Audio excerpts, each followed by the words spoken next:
kita pun tak baca kan. Bila kita ambil pinjam pembiayaan tu, kita yang tahu rate berapa, sign dekat mana. Assalamualaikum warahmatullahi wabarakatuh. Alhamdulillah wassalatu wassalamu ala Rasulillah wa ala alihi wa sahbihi wa man walah. Ma ba'd. Alhamdulillah, hari ini kita bersama-sama dengan Ustaz Ibrahim Hassan selaku pengamal perbankan Islam, dan topik pada hari ini kita nak gerudi tentang perbankan Islam. Perbankan Islam yang katanya ataupun tuduhannya adalah mengamalkan riba pintu belakang. Agak panas sikit Ustaz malam ni. Okey tuan-tuan, sebelum tu diminta untuk sama-sama kita support dengan like, share, komen, subscribe dan tekan butang loceng, InsyaAllah. Baik Ustaz, kita pergi kepada kita punya topik ataupun perbincangan kita malam ni. Kita sebut tadi perbankan Islam, riba pintu belakang. Sebelum kita pergi lebih lanjut kan, kita nak tahu dulu yang dikatakan riba tu apa Ustaz? Okey. Bismillahirrahmanirrahim. Alhamdulillah rabbil alamin. Wassalatu wassalamu ala asyrafil anbiya wal mursalin wa ala alihi washabbihi ajma'in. Jadi besar soalan tu.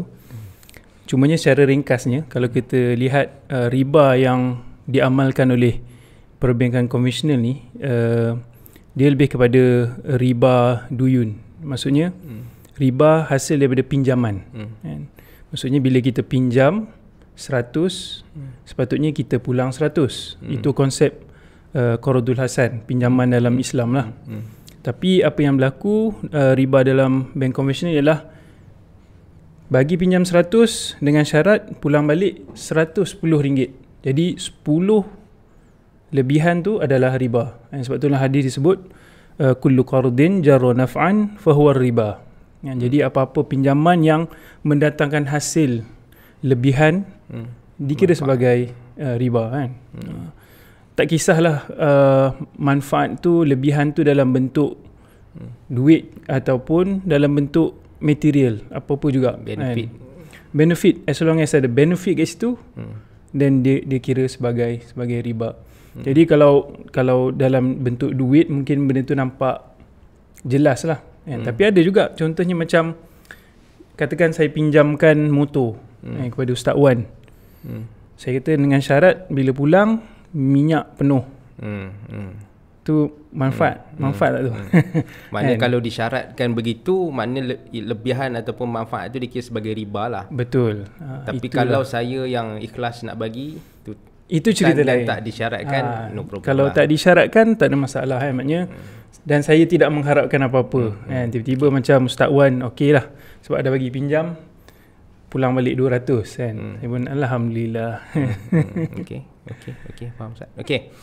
Okey, itu yang pertama. Maksudnya kita faham lah maksud riba tu dalam pembankan konvensional hari ni adalah dalam banyaknya dalam bentuk hutang lah. Betul. Maksudnya, hutang. Dia bagi hutang dan mengenakan charge atas hutang tersebut. Mana bayaran tu lebih daripada pinjaman yang diberikan. Betul. Kemudian ada satu lagi, selepas bagi pinjaman tu, jika lewat bayar, lambat bayar kan. Contohnya bagi pinjam lepas sebulan bayar. Tapi lepas sebulan tak bayar, tambah lagi charge. Kan? Maknanya kalau kau tak bayar nanti sebulan, kau kena bayar, tambah lagi bayar RM5. So tambahan bayar ataupun penalti lepas lambat bayar tu pun dikira sebagai riba jahiliah kan. Maksudnya ada unsur-unsur yang kita penalti kan. Maksudnya lambat bayar penalti. So itu pun dikira sebagai riba yang ada dalam perbankan konvensional. Okey, sekarang jelas maknanya apa yang diamalkan oleh bank konvensional tu kita jelaslah nampak kan.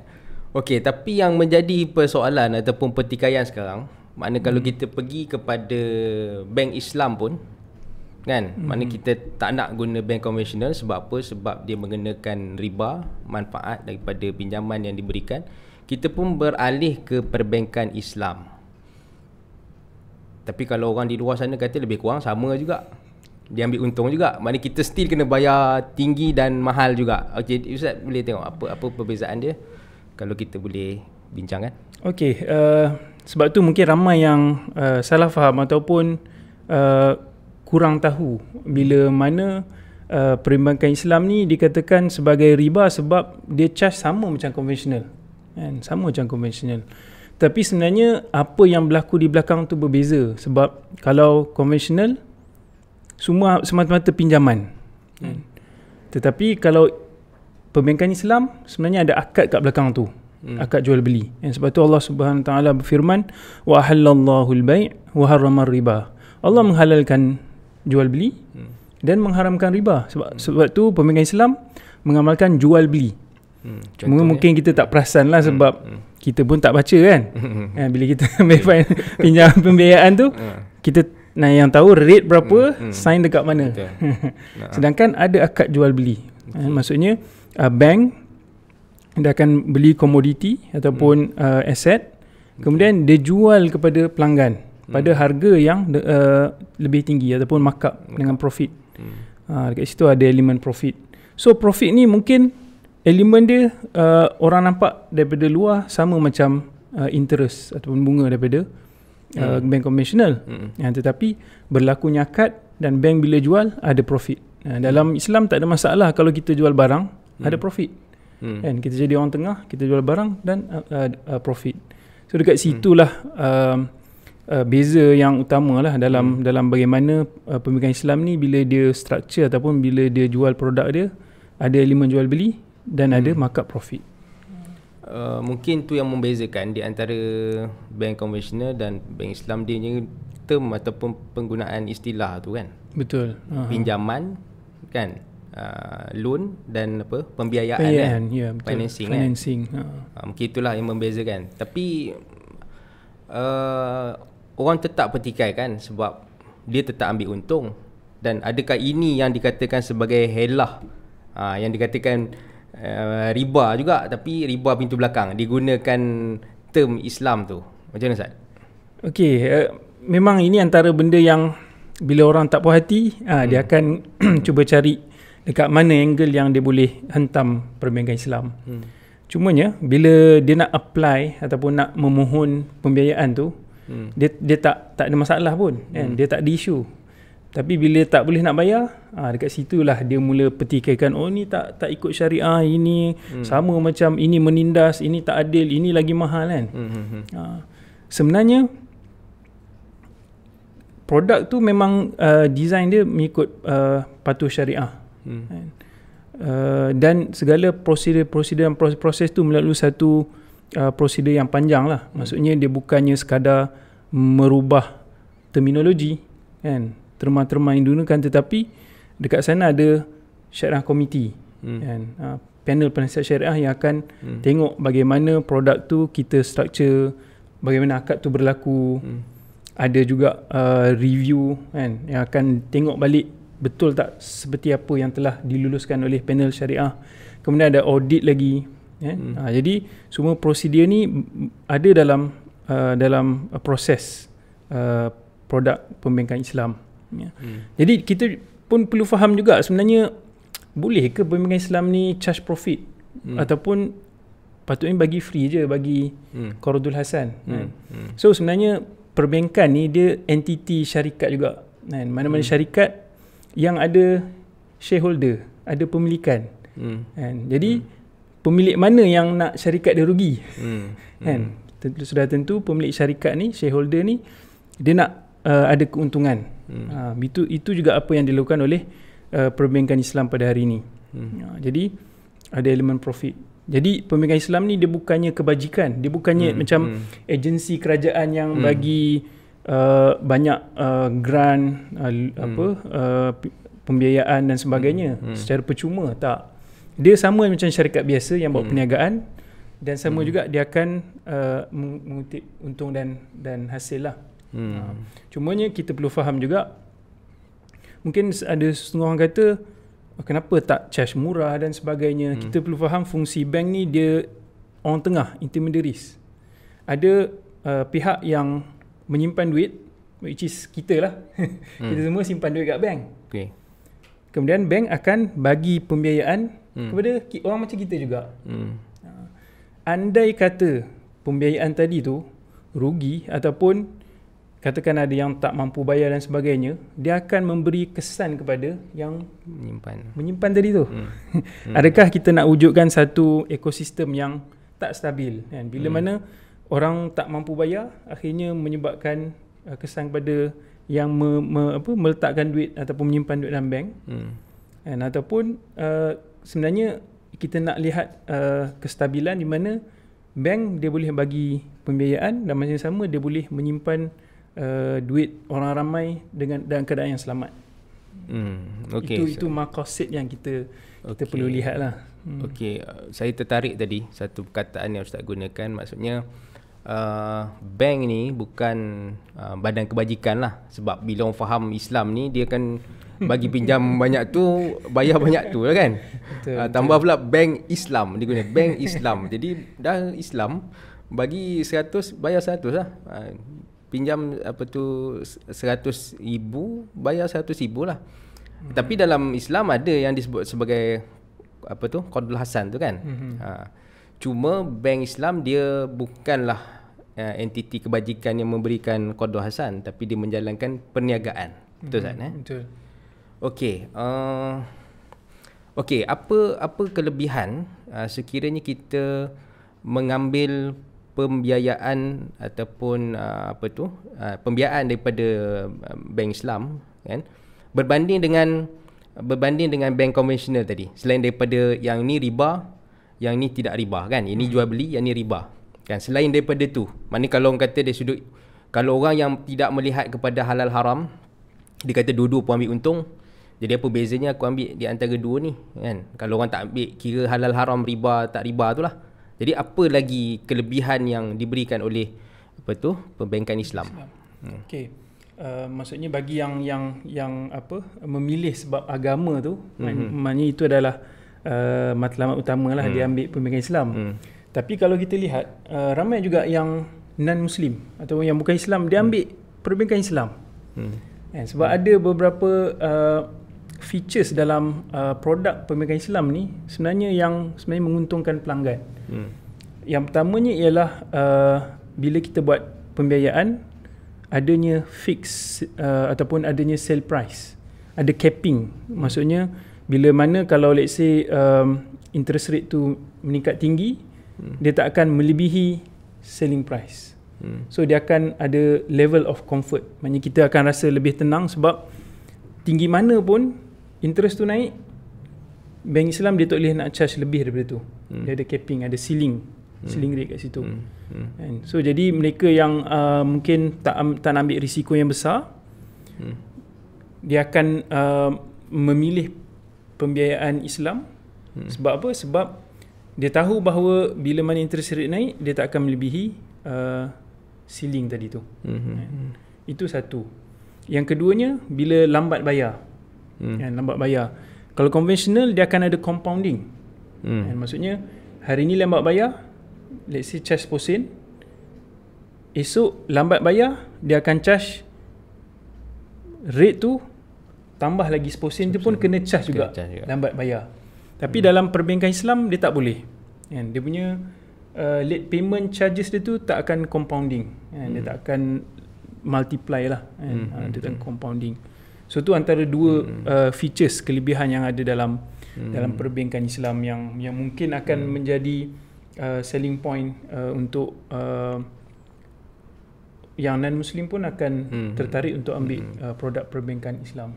Dan katanya ini apa yang saya pernah terbaca lah, mana penalti tu pun tak dimasukkan dalam keuntungan bank dan digunakan untuk macam apa tu? Betul. Kalau ikut IOFI ataupun ulama di Timur Tengah, maksudnya charge late payment tu pun semuanya akan di-channel kepada charity ataupun akan diserahkan kepada fakir miskin dan sebagainya. Tapi dekat Malaysia, bank negara membenarkan kos sebenar saja untuk pihak bank ambil sebagai untuk cover the cost. Lebih daripada tu sama juga kena di channel kepada kebajikan. Baik Ustaz, saya rasa clear lah setakat ni. Daripada awal tu beza di antara bank konvensional dan juga perbankan Islam. Yang kedua dari sudut maksudnya produk yang ditawarkan kan, yang ini berunsurkan riba dan ini berunsurkan jual dan beli kan. Betul. Okey, sebagai akhirnya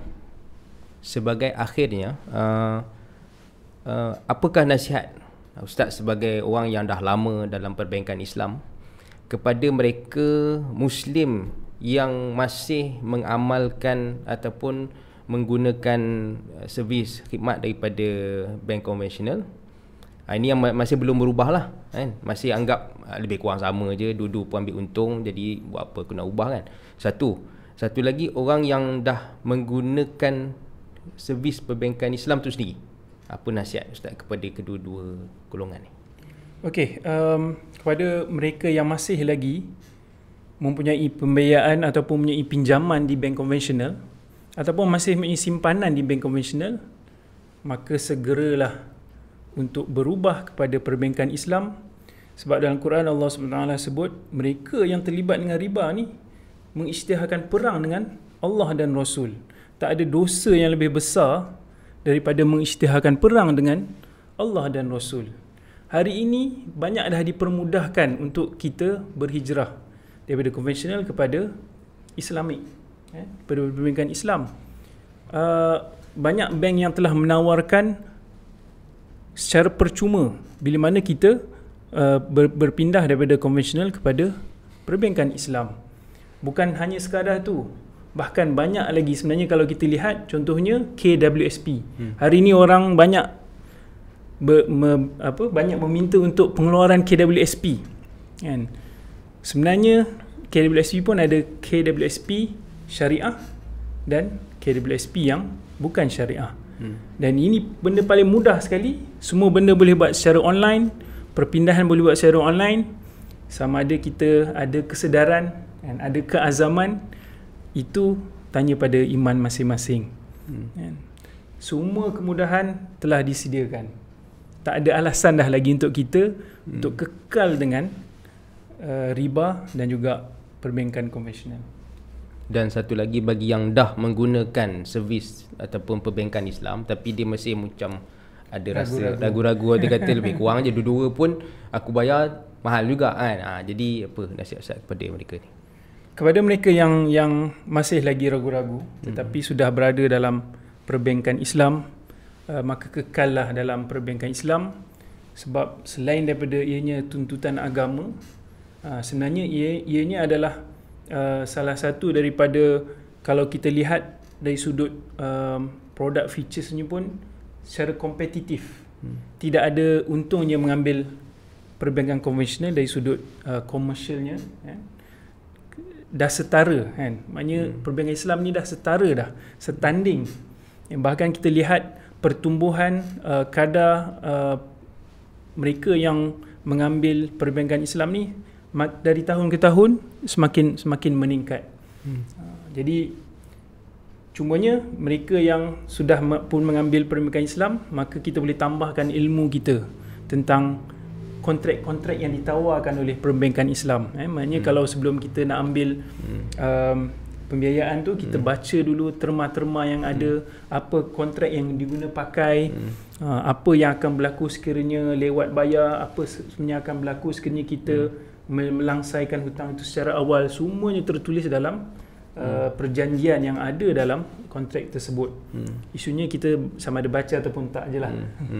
Baik, terima kasih Ustaz. Jadi kesimpulannya adalah mereka yang belum berubah kepada perbankan Islam, bersegeralah, sebab ni bukan isu kecil ni, isytihar perang ni dengan Allah dan Rasul.